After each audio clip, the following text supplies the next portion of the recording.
Hi, everyone, and welcome to the last of the two panels on day 2 of Femtech Leaders. So we've going from market access and commercialization to impact investment and CSR within women's health. As always, please do put any questions into the chat function. We will get them answered as soon as possible. But Milena, I think it's best that I hand over to you. Certainly, no one's here to listen to me speak. So Milena, over to you. Thanks, Becky. Good morning, good afternoon, and good evening, everyone. My name is Milena Bacalja Perianes, and I'm one of the managing partners of Madami, a social impact agency dedicated to driving innovation and investment into women's health. I'm excited to facilitate this great conversation with amazing panelists because, of course, impact investment and CSR are really critical issues when we're talking about women's health markets and driving innovation. So this will be a casual conversation, thinking about how are investors, conceptualizing the femtech market and how are they really driving their money into where it needs to be. We're all looking to make a difference in this sector, but how we do that in a sustainable, scalable manner and considering the needs of the most vulnerable isn't always easy. So I've got 3 amazing panelists here to discuss the different approaches and thoughts on this topic. And I'm going to run around and do a kind of a quick introduction before we sort of just jump right into this conversation among friends. So firstly, we have Theriault, who's the managing partner of Cross-Border Impact Ventures, which is a venture capital firm focused on women's and children's health technology with an impact mandate to work with companies beyond North America and Europe and reaching the emerging markets. The firm is partnered with Grand Challenges Canada, which for those of you who aren't aware is an impact-first non-profit firm that has funded over 1,300 organizations in over 100 countries over the past 10 years. Then we have Setian, who is responsible for the strategy and implementation of digital and AI programs at the Novartis Foundation. So the foundation is a philanthropic organization that's investing in pioneering innovative healthcare models that have a transformational impact on the health of the poorest populations. And last but not least, we have Chen. It's always great to make sure we have a man inside these kinds of conversations.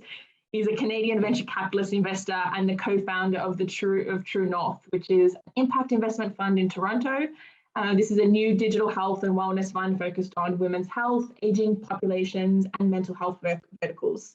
I think what's great is that TrueNorth is not only directly investing in businesses, but also thinking about CSR and supplied over 100 million worth of PPE during the pandemic to the Canadian government.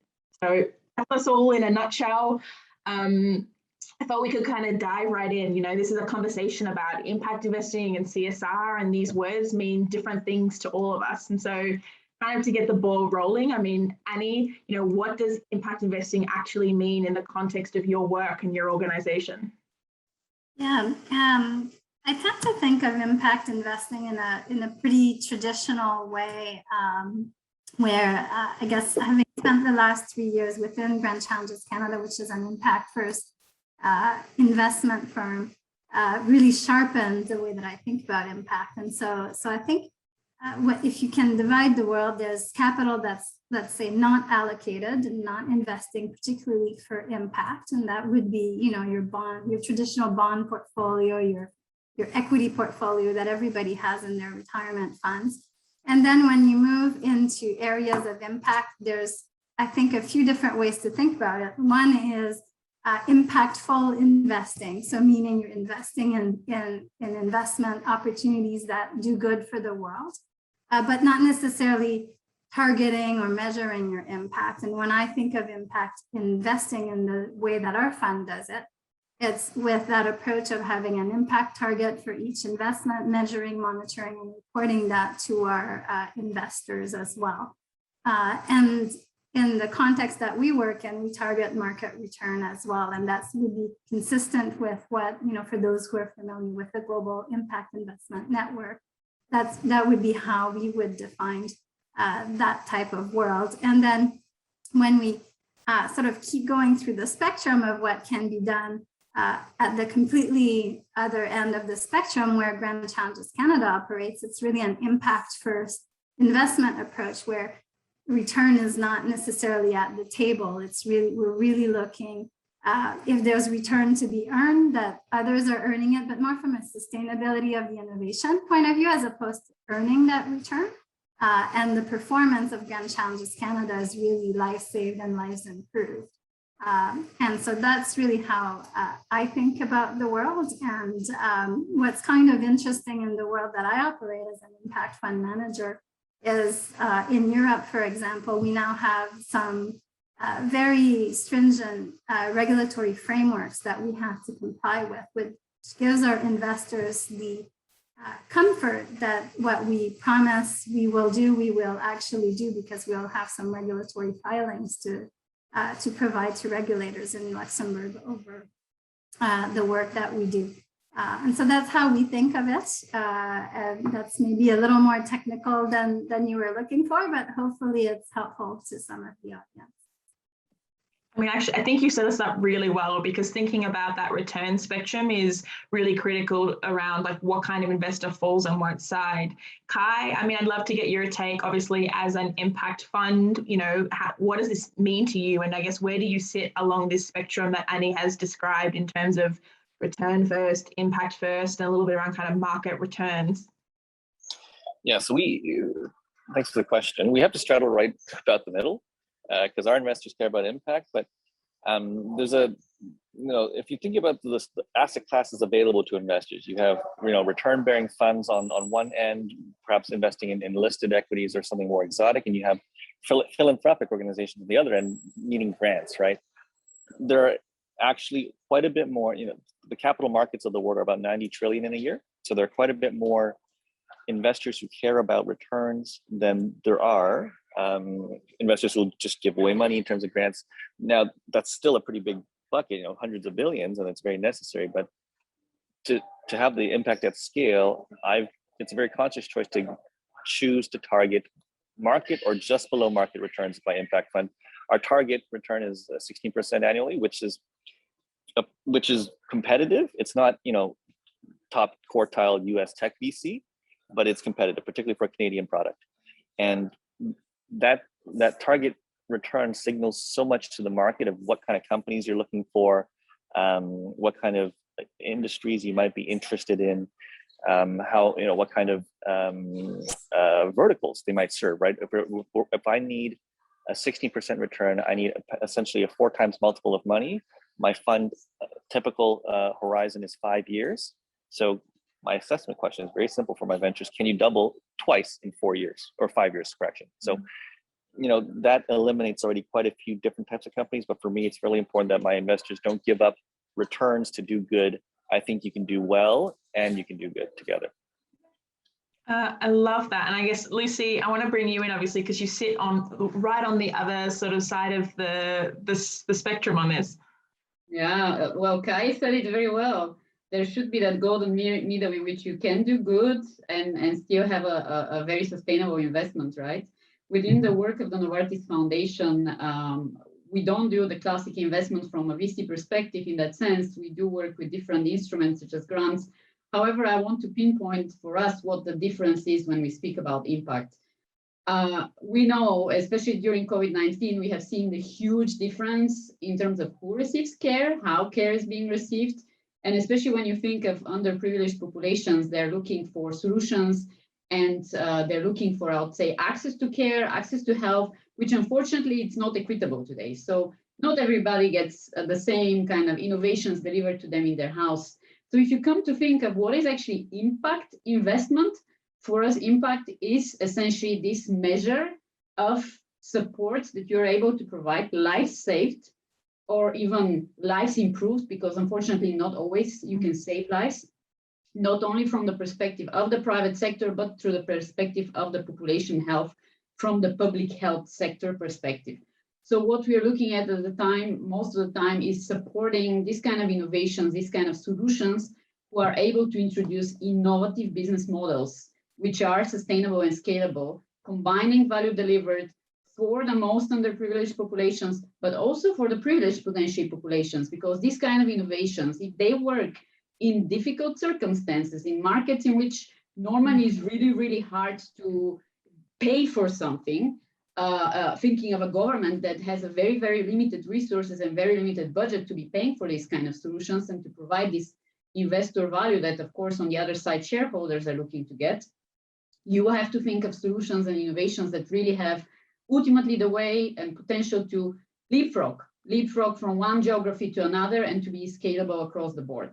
So this is the type of impact that we are looking to get that's really evidence-based, that's really data-driven, and that actually allows for not only the companies that are providing these solutions to be successful, but also for the public health system to innovate in and out itself.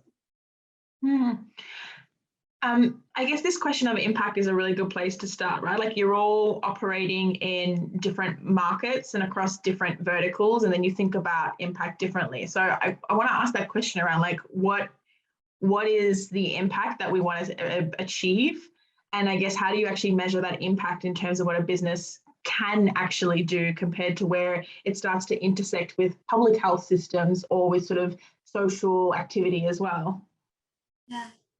Maybe like it's sort of interesting because I think our fund straddles right in between Kai's and Lucy's approach because we touch on both. So when we look at an investment, generally we want it to solve a big market problem that's global and truly global, meaning North America, Europe, but also emerging markets. So how we think about the world when we look at a company, the first thing we do is we say, is it solving a big health challenge for women and children?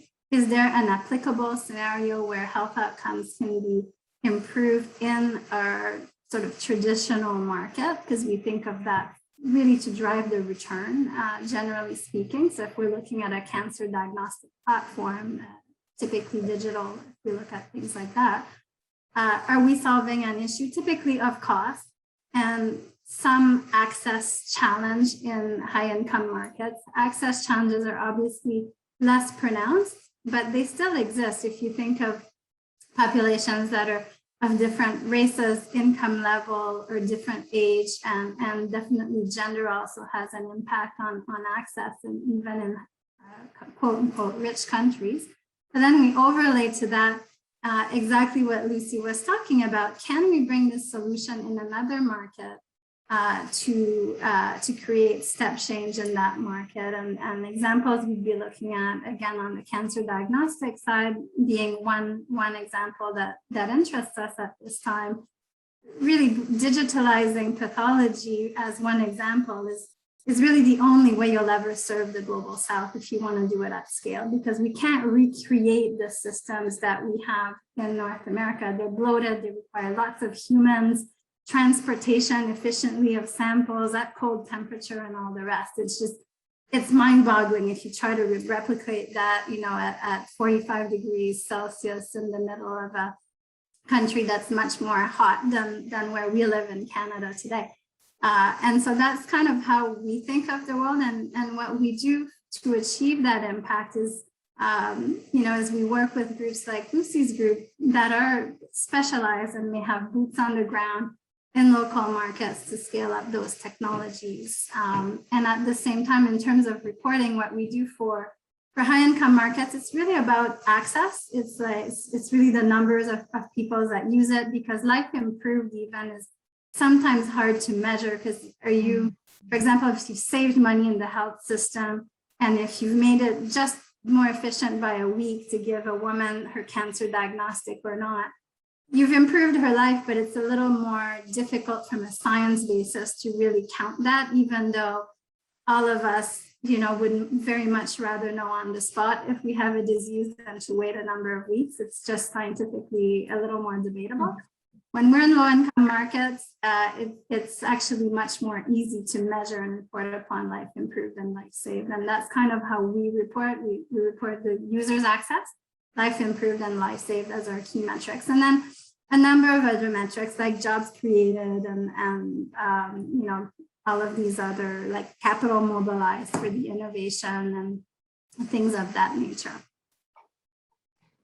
Thanks for that, Annie. Kai. I mean, coming at it from a really different perspective here, thinking about impact. Yeah, I'll say it like this. The impact that we have has an audience, right? Just like the funds that we have has an audience. The product I have is a fund that bears returns, but also has impact, right? And it's tailored. My biggest stakeholder, of course, I have a lot, but investors are one, The companies themselves are the other, and then of course the people they impact, that's third. But the first one is my investors. And at a $30 million fund size, most of my investors are still high net worth individuals that have invested in me before, a few institutions as well. But my reporting burden, or reporting, let's call it, effort, is perhaps a little bit different than the other funds that we hear about here today. I've always said to my investors, because they're predominantly high net worth individuals, predominantly, you know, I paint with a broad brush, but predominantly male, predominantly old, predominantly retired, right? I don't create impact reports for impact experts. I need to distill the impact that our investments are having to very, very simple, tangible KPIs. And for instance, lives impact is one that my investors do care about, okay? And perhaps where we would differ in the different funds that we're hearing about today is how deep you go into that. I need to justify that. I need to indeed provide evidence for that. And I do that annually on the reporting side. But, you know, I'm not writing this for impact experts. But ultimately, the standard we hold ourselves to is, can we stand by our investments? Can we justify any number we put on there in terms of lives impacted? And are we making a difference? And I do come at it from a VC perspective because my return targets are high, because my investors expect return targets to be high, because I want to reach a wider investor pool, right? So consequently, I need good companies that sit within spaces that do good, in that order, right? I need really good companies that just happen to have, in our particular topic, you know, feminine healthcare as their core focus, but they need to be good companies first. Lucy. I actually love what both Annie and Kai are saying, because it's I would say very complementary to our work. Within the Novartis Foundation, we are actually working on cardiovascular population health, and probably it might shock you, but in the 3 minutes in which maybe we're having just this chat, there are 100 people around the world dying from a cardiovascular event. And many of them, unfortunately, are women, because we know, especially in underprivileged geographies, women do have, how should I say, even worse access than men. And when you come to think, what are these kind of like solutions that can prevent this?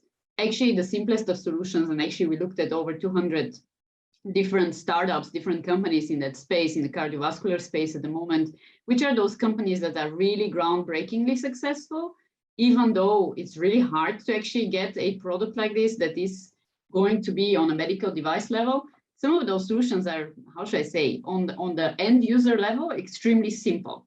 And these are actually the solutions which work both in these high net return markets, but also in that low and middle income countries in which we operate. And something like taking a 30-second selfie video, giving you all your cardiovascular health parameters, and having the ability to transfer you to your nearest health professional, to your clinic, public or private, doesn't really matter. These are the kind of, I would say, breakthrough innovations that have the potential to fulfill both the investor need and the MVP that the investor is looking to get with evidence about it, but also the public system is looking to get, because in the end, they have very similar objectives in such a way that they want to provide both stakeholder value and beneficiary value. I mean, I guess I want to kind of pick up on this is impact, you know, the impact investing space has kind of exploded, right, over the last 10, but particularly the last 5 years. And I guess hearing both Kai and Lucy talk makes me wonder, is it a supply or demand? What is driving this? Is it that consumers want to see businesses that have an impact, and then entrepreneurs are creating businesses as well? Or is it that investors, Kai, as you said, these older white gentlemen, retired gentlemen, you know, have had their careers, made a lot of money, and now kind of want to leave a positive imprint? Where is this coming from? Yeah, both ends, to be honest. Consumers, yes, but you know, my investors in here, because they're largely high net worth individuals, are also consumers, right? They read the news, they care about what's happening in the world. They perhaps sit in a different place in life than a lot of folks out there, but they do care. And actually, particularly, you mentioned sort of the impact they want to leave. Legacy is actually, with ultra high net worth individuals, a really important topic. You know, what do they want to be known for? What state do they want to leave? For instance, the wealth preservation of the family. What brand do they want to have on that? So these are very specialized topics for a very small group of folks, but it shows that, up and down that, size and maturity of investor, you do have folk caring more and more about sustainability topics in general. I'll say this. I started out as a multifamily office in investing. We did special purpose real estate, and it was a gradual journey with my principal investor, then my second investor, and then so on and so forth, to get them towards the idea that, hey, your money you can do well, and your money still can do good for the world. It was a journey over years, not weeks, not days, definitely not hours, but years, right? But the conversation gets a lot easier if indeed and this is the space I know, so I'm sure this is, if all you have is a hammer, everything's a nail to you, right? But in the space that I know, if I do get high returns and we do good, why are you turning me down, right? What's the downside? In reality, the job of my team is a lot harder. Truly, the deals that do both good and well are slim pickings, and there are a lot of funds out there looking for them now. But also, we're starting to see a whole a new bunch of startups come up because they're inspired by the demand of the consumer. So I don't know if it's one or the other. I think it all sort of feeds into each other. Maybe I can take it in a different direction, because we're talking to more institutional investors. The high net worth investors we get are typically through aggregator family offices of family offices. And what I see in that space is certainly in Europe, there's some regulation coming up where particularly pension funds have to now reflect the values of their pensioners. And as we all are aware, in Europe, it's been a little bit ahead of where we are in North America so far as the population level awareness of the need to do better and to do good. And so what I'm seeing is either in the pension fund endowments or aggregator family office in Europe is very much sleeves or pockets of capital allocation that are dedicated towards impact. And certainly our fund is able to tap into that. In North America, we're seeing some initiatives around a little more locally focused compared to Europe. I would say that there's a little more of a global perspective in Europe with respect to impact investing, but nonetheless, it's a bit of that, as Kai was saying, if I can make good money and good impact, people are happy. If I can make good money, good impact on North America, and also reach emerging markets, that's where things get interesting for our fund in the US in particular, and in Canada as well. But there's definitely, dozens of larger family office groups that we talk to quite regularly in the US that are either completely allocated to impact, we're talking $2, $3, $4 billion firms that only invest in impactful mandates for their clients, or have a sleeve. And as Kai was saying, it's very much an approach. What we can see is that it's a scale into. So first you've got to get whoever the investor group is, and whether it's a pension fund or a larger family office or an endowment, socialized to the idea of investing in impact. And I don't know where that motivation comes from, but hopefully it's coming from a population level feeling. And then they dip their toe in it. And what I'm seeing at this point is over the next 2 to 3 years, many foundations and endowments looking to become 100% engaged with respect to impact investing. And so it's quite exciting. And that's, quite frankly, one of our drivers to get into this sector. It's small at this point, in my view, but over the next 10 years, I think it's going to grow tremendously, and hopefully that means more firms will join our ranks. I mean, I guess I'm hearing from your role that we have sort of these power holders at the top, right? I think there's an idea of entrepreneurs that you just sort of have these kind of fund managers and they're making all the decisions, but they're also reporting to people at the top. And you mentioned this kind of gender bias of what they traditionally look like. And we're here to talk about women's health and femtech, which is an area that's underfunded and underinvested in, but kind of exploding as a field. And so I guess I'm really curious around those challenges of socializing investors towards women-centered businesses, and particularly women's health, and how easy or how hard has that been? I would say extremely, but I probably have the worst investor demographic for this. There have been many awkward, slightly conversations about what it is you want to invest in. What are we doing here?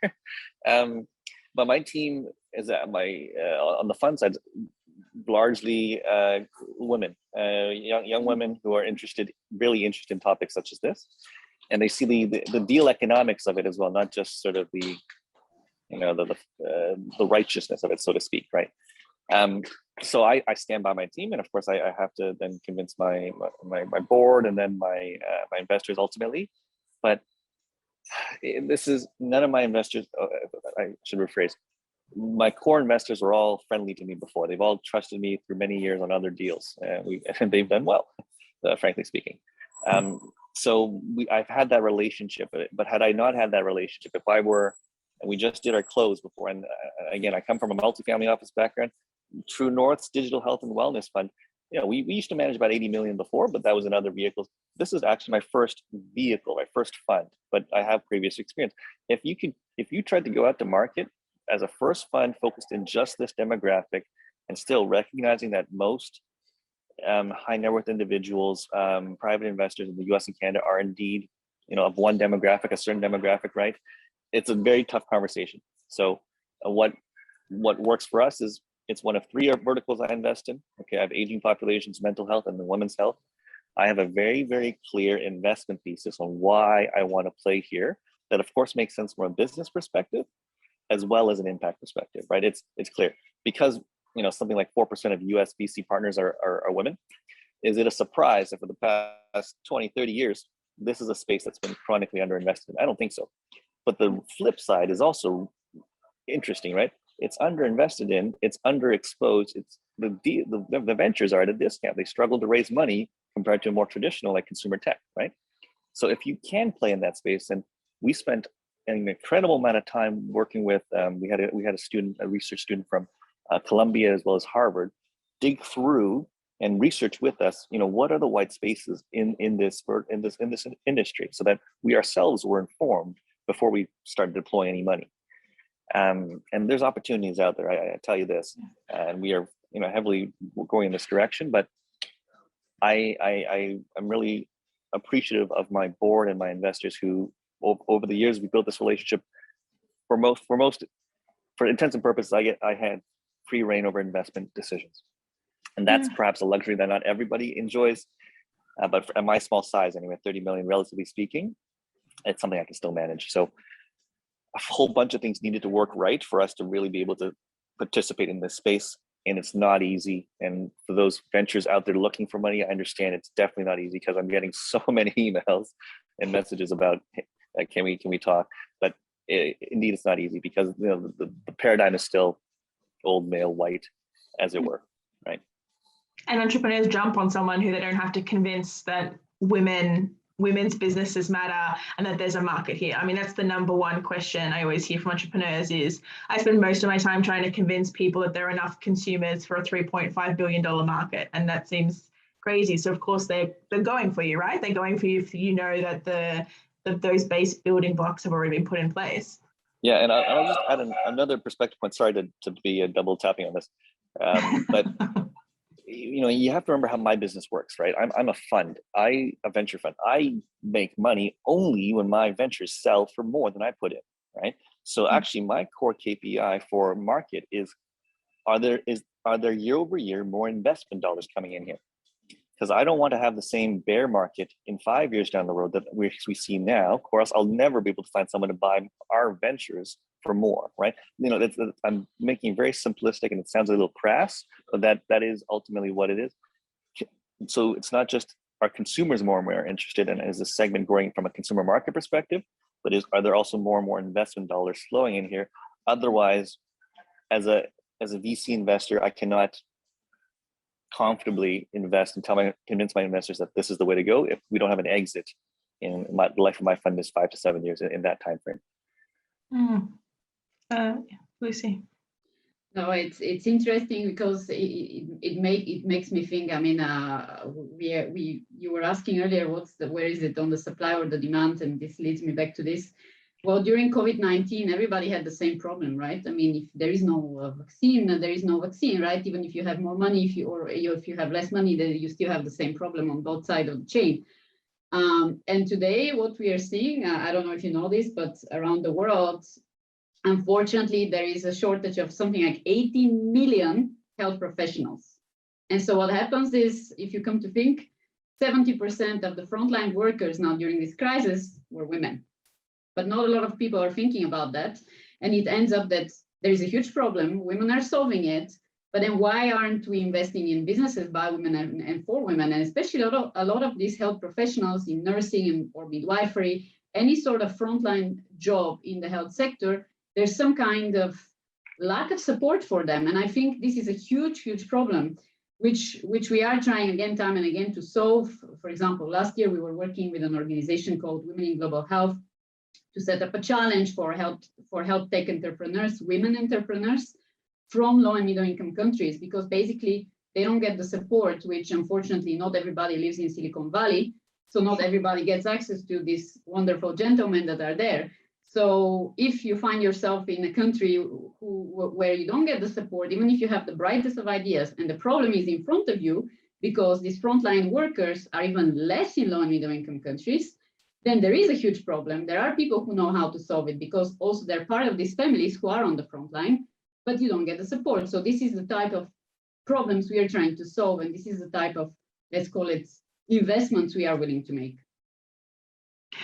So I think that's really interesting. So Lucy, you're talking about, you guys are really early stage. You're trying to catalyze the market, right? You're trying to really plant those seeds. And then Kai, you're obviously kind of much further down in terms of you're looking at businesses that are ready to scale and you'll have a huge exit. Annie, obviously, again, we've said you sort of sit in the middle. What are you investing in and why? Like, I think it's interesting why each of you have a certain approach to where you've placed yourself within this overall market, both as an investor and in terms of the femtech market. Yeah, so from Grand Challenges Canada's perspective, it would be more aligned with what Lucy is doing. So very early proof of concept, all the way to what I would say, if you're thinking of it from an investor's perspective, might look like a seed stage. Our fund is more of a kind of an early growth stage fund. So we invest when the products are already commercial. So if it's got a regulatory approval required, we'll invest after regulatory approval has been achieved in one market. Typically, either it's got the CE mark or the FDA on at least one product. And if it's a software technology, you've got 1 to 10 million of revenue, typically around the 5 million mark. And our approach is sort of interesting because we do women's and children's health, but we also, sort of very consistent with what Lucy's saying, is we look at it very broadly. So if I want to solve, for example, maternal health, and one of the big issues in emerging markets is the poor quality of C-section surgery. The outcomes are terrible. The surgeon is often a young person who has just been out of college. Maybe they cut once if they were lucky.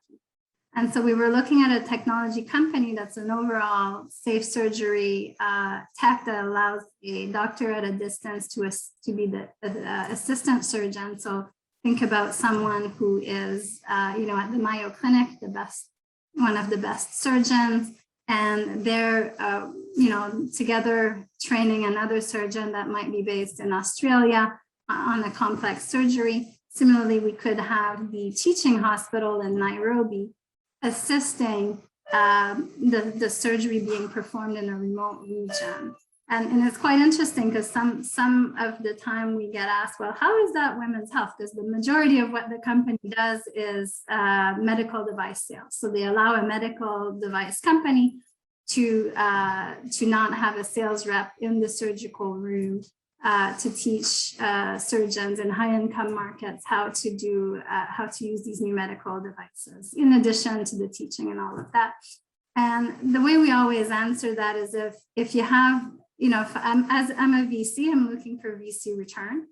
And so when I look to solve a problem, I look at the most practical way to solve that challenge. And if that means a tool that's strictly women's health, or it's strictly child health, that is appropriate for that particular issue we're trying to solve, then that's fine.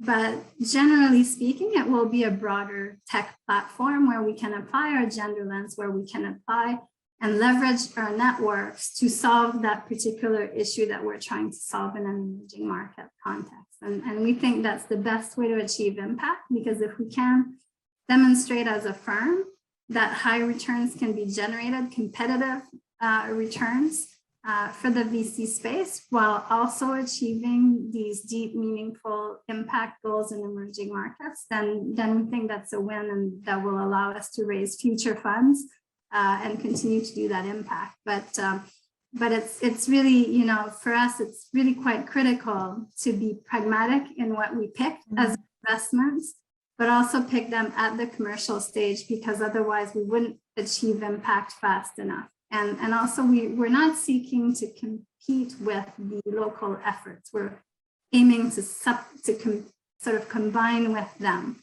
We're just saying, okay, while these ecosystems are being built, there are technologies that are available today.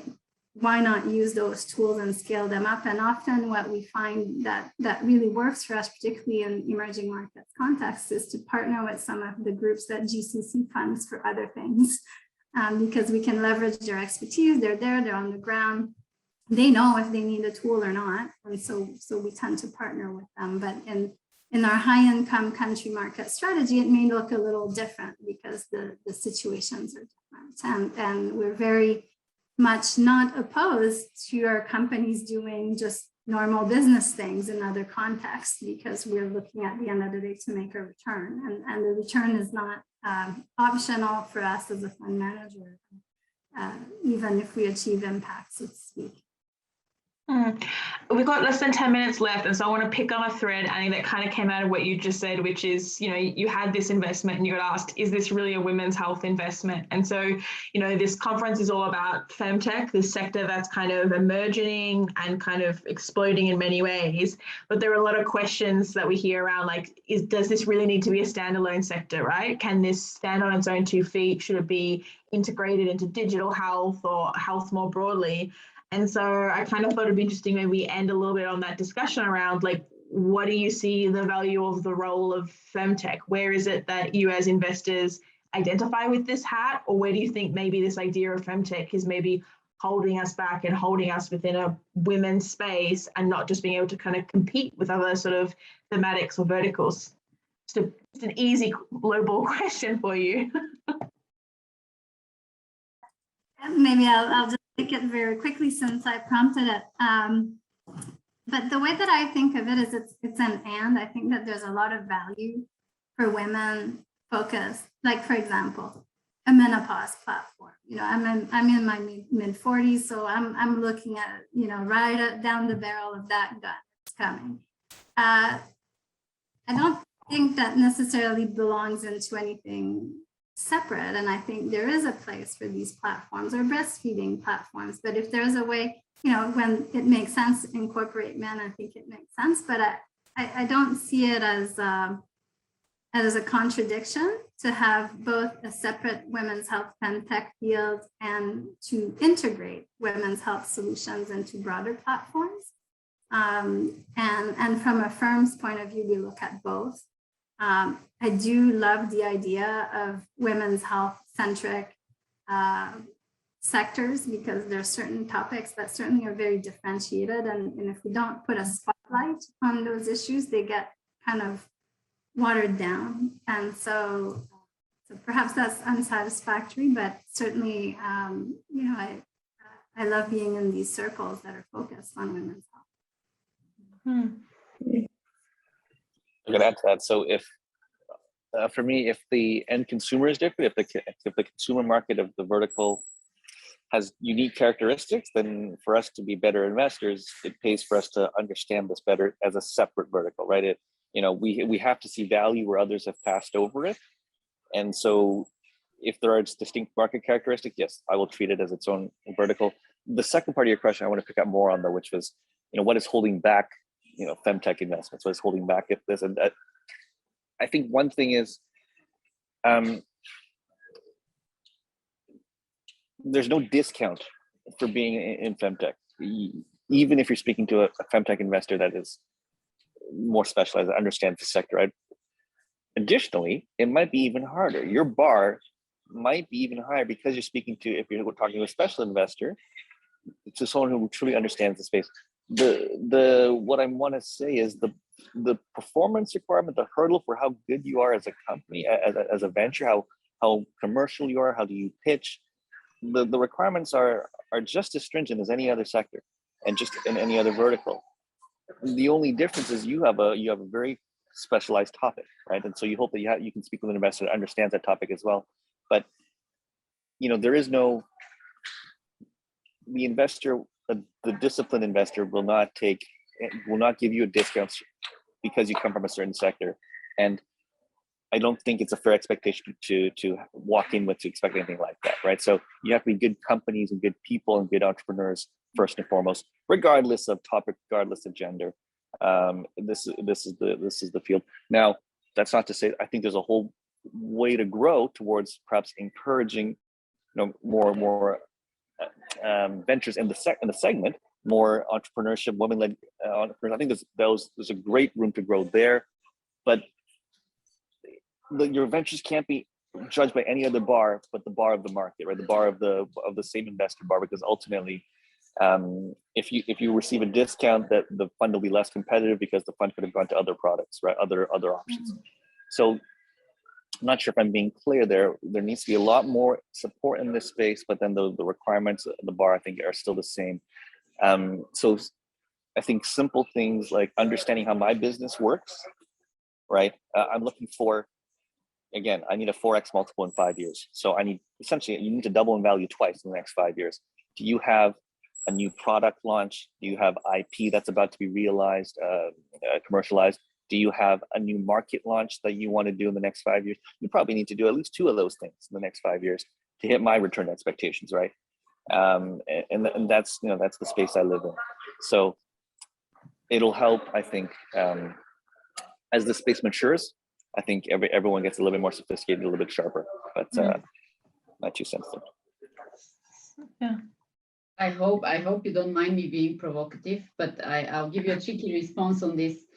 I don't believe in labels. What I believe is that women have a fair representation in whatever technology you're developing for them. That means if you're building something with AI in health tech, if you want to call it femtech or not, totally fine. However, make sure that you have tested it with women, with data from women. You have represented them in the solution design, in the solution validation, testing, and you're not just putting labels on it. Labels are not they're not important. What's important, if it works for them, if these populations and these solutions are bias-free, if there is sufficient diversity and inclusion of different sets of populations in this solution design, and if it actually works for the people who are going to use it, be that women or men, it's equally important, and from where they come. So don't think that you can develop a solution in the US, test it on 3 populations there, and then go and think you can deploy it in Africa. It's not that easy. So you have to make sure that whatever you're building, you're doing it with really human-centric design and thinking along the way. I mean, I love this. Yeah, Kai, go ahead. Yeah. No, I don't think there's anything controversial there. Totally agree. Businesses that don't do that won't survive, right? I want to invest in those. But absolutely, I agree. I mean, I think it's a kind of, I guess, a perfect note to end on, really, right? Which is around, like, you've got to be a good company, have the right product and the right market fit. But I think there really is a question that sort of sits over the whole sector as a whole, is how is gender bias also means that these businesses in this sector is held to different standards. And I love, Kai, that you're saying that you want businesses that have to be kind of strong in meeting these criteria. But I think there's a lot of questions from those who sit on the demand side saying, are we actually being held to the same criteria as other sectors or businesses, or are our businesses critiqued harder because they're run by women and centered on businesses? And I think these are questions we'll all continue to grapple with as this sector grows and amazing investors like you continue to be putting your capital and proving its potential and its worth. So we're out of time. So I guess just thank you guys for coming to the table on an afternoon to have kind of a conversation around femtech, women's health and impact investing. And yeah, I'll hand you back to Becky. Thanks so much, Milena. Yeah, thank you so much to all of the panelists. You know, a really impactful panel. Sorry, I couldn't resist it. But no, seriously, thank you so much. It's been great and a massive learning curve for me. So I'm sure it's been the same for all of the wonderful people that we've had listening as well. So thank you so much for taking your time. As always, please do reach out to both the panelists as well as anybody else joining Femtech Leaders over the past 2 days, whether that be on the platform via email or LinkedIn. We are here to grow this fantastic community. So with one more panel to go, and then that's it for the 2 days. It's gone very quickly, and my voice has held out, which is a miracle. So going from impact investment to filling the data gender gap. So I'll see you in a mere 15 minutes for that particular panel. Thanks so much, everyone.